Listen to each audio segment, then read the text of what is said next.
Hello everybody, and welcome to a brand new video. In this video, we are going to be taking a dive into a subject that I have a lot of love for. That subject being lost media. I love lost media, and I have been wanting to make a video on it for a long time now, and I have finally gotten around to it. We're going to be looking at several different topics of lost media that is still being searched for. I will cover a wide range of different lost media in this video, and I hope that you enjoy. So, without further ado, let's get straight into the video. Enjoy.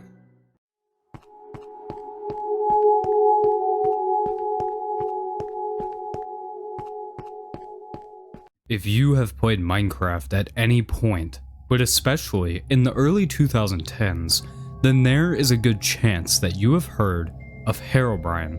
Herob Brien is an entity that supposedly haunts the game of Minecraft. The entity is actually the deceased brother of the creator of the game, Notch. This hoax was spread very wide throughout the early 2010s as the game was still in its infancy. This, of course, as most of you know, is a myth. Herob Brien doesn't actually exist. Hell, Notch doesn't even have a brother that could have died and haunted the game. With that aside, Herob Brien was one of the most famous mythical internet characters. He was so popular that many myths, stories, and ways to summon him within the game were created. The myth garnered so much attention that even the developers of the game would poke fun at the myth by putting in the patch notes, Herob Brien removed. So why am I even talking about this? Well, not without reason. Herob Brien, despite the popularity, never had any quote-unquote video evidence in the infancy of the myth. It was only ever pictures and stories. That was until August 30th of 2010. Copeland, a relatively popular Minecraft streamer for the time, had a series called Brocraft that he streamed with some of his friends. None of his streams were ever strange and were all usually pretty straightforward Minecraft gameplay. He had his own comedic personality, and it garnered a lot of attention for him. After the Herob Brien myth began being spread around, presumably on 4chan, Copeland decided he would create a hoax of his own based on it.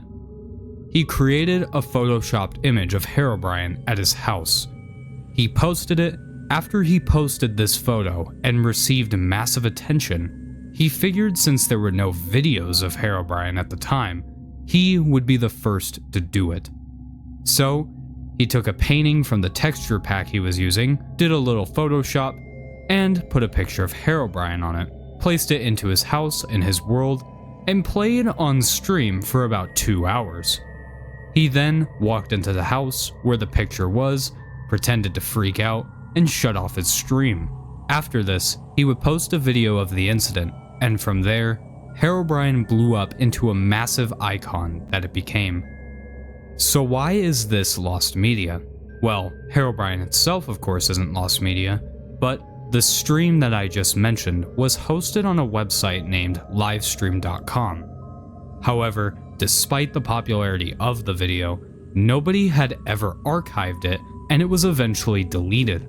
This, as well as the fact that creators who spoke of the topic never seemed to have a massive interest in recovering the live stream when it did become lost media. This resulted in the entire stream being lost.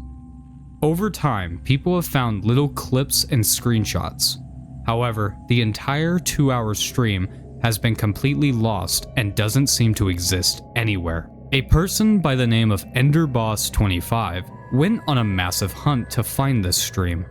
He, with the help of several other people, discovered some new screenshots and had some leads on where the stream could be. Eventually, he was able to find the original creator of the stream, Copeland.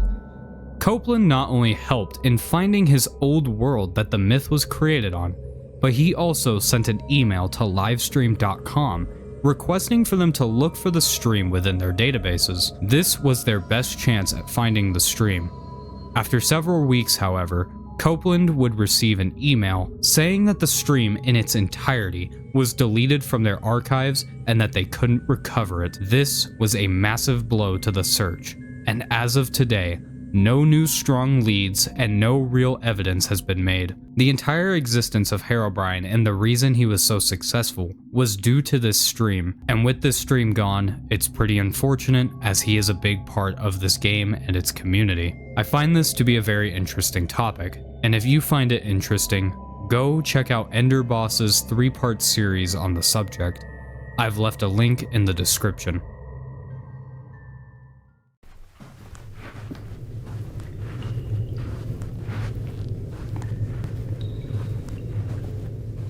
If you have been on the internet recently, there is a good chance that you have seen this photo. This photo is a photo of a place known as the Backrooms. The Backrooms is a place that you go by glitching through reality itself. When you glitch through reality, you wind up here. Here there is nothing other than moist carpet to walk on, yellow lighting, and some creatures that want to kill you. This place is made of an intricate maze of walls, floors, and ceilings. They all look the same, and there is almost no chance of escaping.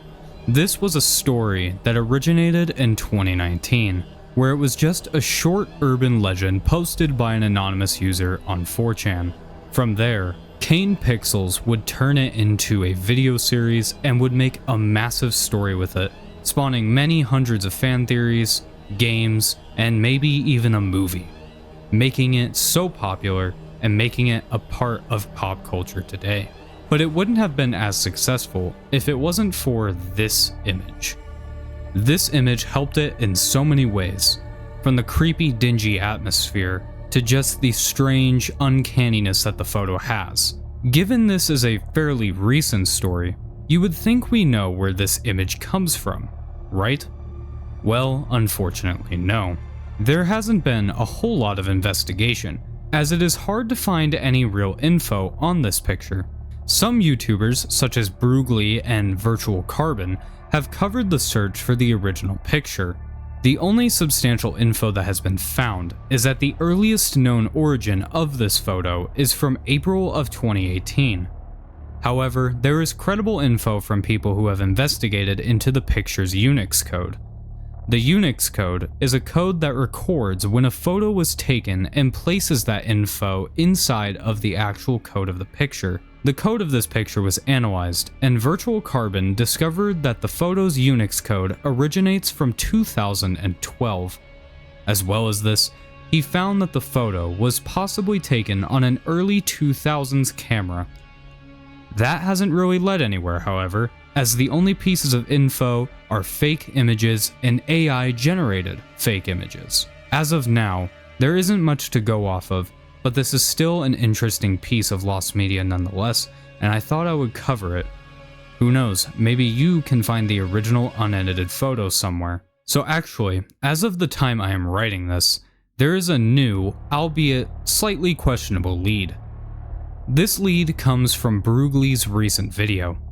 In this video, he talks about how someone on the Backrooms subreddit posted a potential candidate for the original image.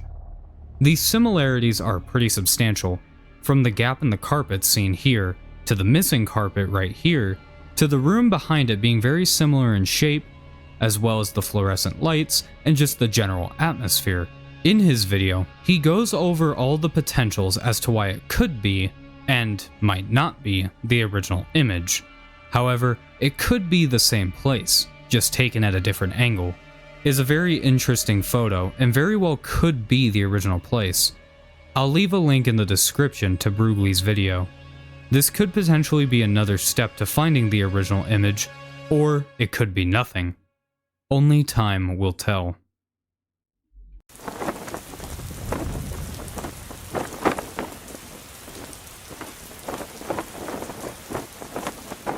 Some of you may have seen the 2022 movie, The Batman, starring Robert Pattinson as the titular character. The movie showed as Pattinson's Batman fought against the Riddler and several of his loyalists to defend Gotham. Most of you who watched this movie probably remember this plot. However, the original screenplay was very, very different and had an entirely different story.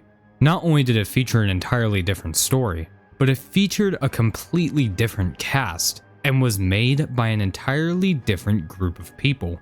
For those who don't know, the DCEU, or DC Extended Universe, was a universe that was primarily helmed by movie director Zack Snyder. This universe was similar to the Marvel Cinematic Universe, in which it would connect all of these superheroes into one connected universe and world and movie series. Some of the movies consisted of Man of Steel, Wonder Woman, and the Justice League. This original Batman film would have taken place after the events of the Justice League film. This film would have been directed by Ben Affleck and would star Ben Affleck as Batman. The movie was originally announced in 2014 and was slated to release somewhere around 2019. This movie was being written since around 2015 and was all slated to begin production. However, in 2017, DC called for Chris Terrio to come in and rewrite parts of the script. After some of these rewrites and after some disagreements, Affleck would step down as the director as he couldn't reach an agreement on the script.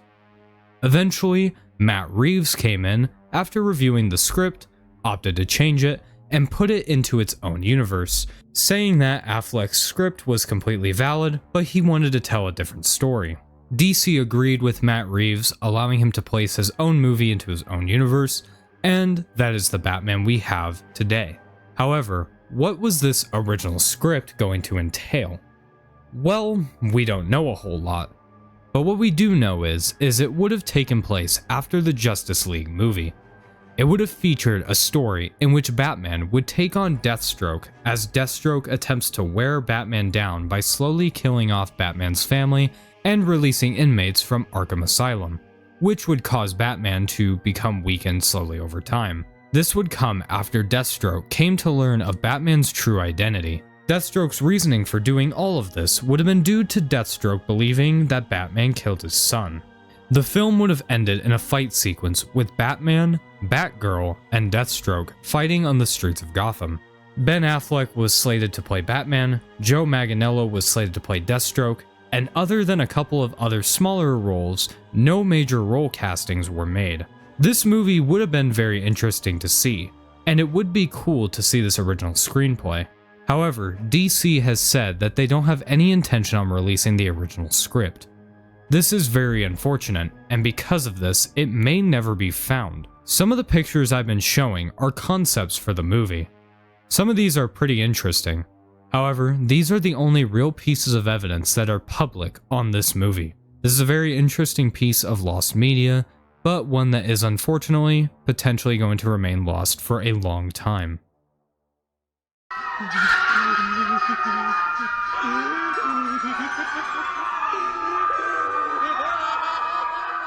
For this last entry, I'm going to cover a topic that has been covered quite extensively, but one that is still interesting nonetheless.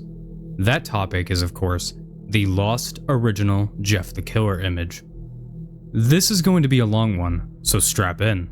For those who don't know, Jeff the Killer had first popped up on the internet in August of 2008.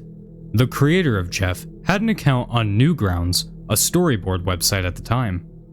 He pretended to be Jeff the Killer with his account and created a whole story.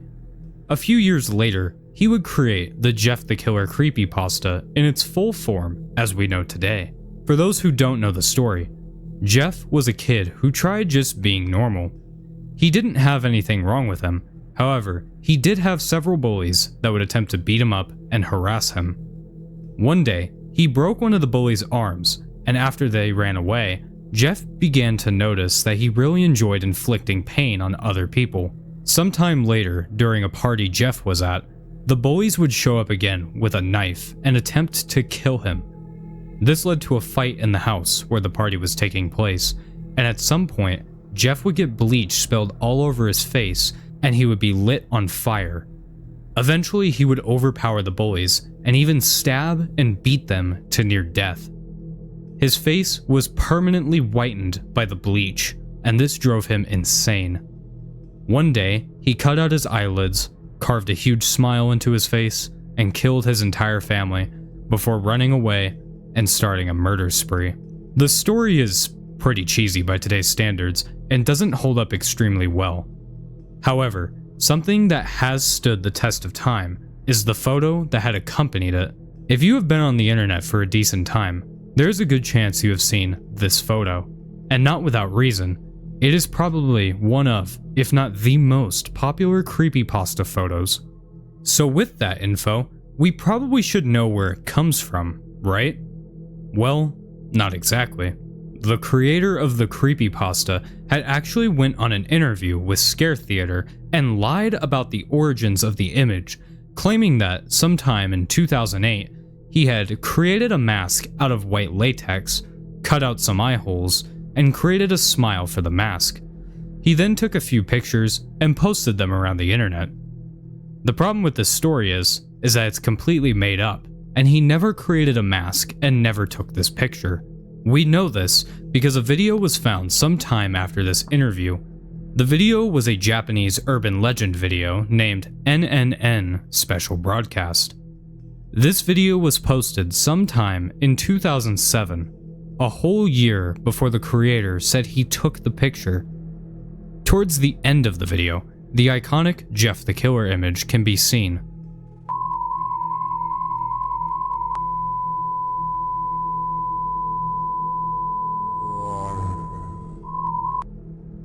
This began a massive hunt for the true origins of the image.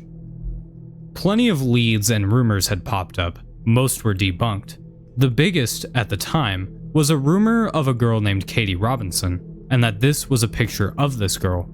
She posted her picture on 2chan, and people began bullying her, eventually leading to edits of her photo, leading to this. This eventually led her to committing suicide. This was proven to be false, as the person who the Katie Robinson myth was based on is still alive to this day. Her name is Heather White, and she said that her picture was stolen and used to create this hoax. Eventually, after the image was discovered on the NNN Special Broadcast video, and that it could be of Japanese origin, people began scouring websites from the mid to early 2000s for Japanese message boards. Eventually, they came across a website on the Wayback Machine named paya.cc. The Jeff the Killer image was found dating back all the way to September of 2005. It also had another name, being Pretty Face. Around the mid-2000s, there was a trend in Japan that was really popular called Make Me Cute. People would post pictures of themselves with the caption, Make Me Cute, and people would come up with some pretty weird stuff. With this, people continued to scour the 2000s web forums and came across this. This image, which is arguably more creepy, is a lesser edited form of the image we are used to seeing. After some more time of no new leads popping up and nobody finding any new evidence, people eventually came across this person. This person's name is Mariko. Not much is known about her. However, what we do know is that she bears a very striking resemblance to the Jeff the Killer image. From the hair, to the face shape, to the smile, she has almost all of the same features. What also lines up was she was found posting pictures on her blog in the mid-2000s. However, this story is pretty dark. Mariko would post pictures and videos of herself and her weight loss journey onto her blog. Her boyfriend would take some of these photos and videos and post them on message boards and would have people make fun of her. She eventually would be on the receiving end of this bullying directly, and she would eventually take down nearly all of her pictures and videos of herself from the internet. With all of this info, many people assume we have the identity of the person who posted the original Jeff the Killer image. She posted an unedited picture of herself. Her boyfriend posted it on a message forum, and somebody else, as a part of the Make Me Pretty trend, created the original edited photo, and we got this image. From there, it turned into the image we are all used to. So with all this info, you would think we have found the original picture, right? Well, not yet. From personal accounts of people from message boards at the time to even this man, who is thought to be the creator of the original first photoshopped Jeff the Killer image, most people's accounts say that the picture came from a still of a video posted by a middle-aged Asian woman. She walks up to the camera, looks at it, and the original image was taken and then photoshopped into what we see here. The problem with finding this original video or even the original picture is the fact that the website that was claimed to be responsible for holding the video was taken down sometime in 2006. So unless the video was archived somewhere that hasn't been scoured yet, or on somebody's hard drive, it is going to be near impossible to find. There have been several fakes and mock-ups created of what the original Jeff the Killer image looks like. This is a mock-up of what the image would probably look like. However, the true original picture or video still remains lost to this day. And as much as I hate to say it, as each day passes, it is becoming increasingly unlikely that the true original video or picture will ever be found. Mudahar of Some Ordinary Gamers has put up a $10,000 bounty to the first person who can bring him the original video or picture. So, if you think you have what it takes, there's some money in it for you if you're able to find this picture or video. Alright everybody, I thank you so much for watching. I hope you enjoyed this video, as it's something that I really enjoy myself. I really enjoy lost media as a whole, and I have a few other videos planned for this entire genre of videos, so I'm just really excited to make these videos. If you have any suggestions for any lost media videos or any topics within the lost media videos, let me know. I just thank you so much for watching, and I don't want to keep this going for too much longer, as this video is long enough as is. So I thank you so much for watching, and I hope to see you in the next video. Goodbye.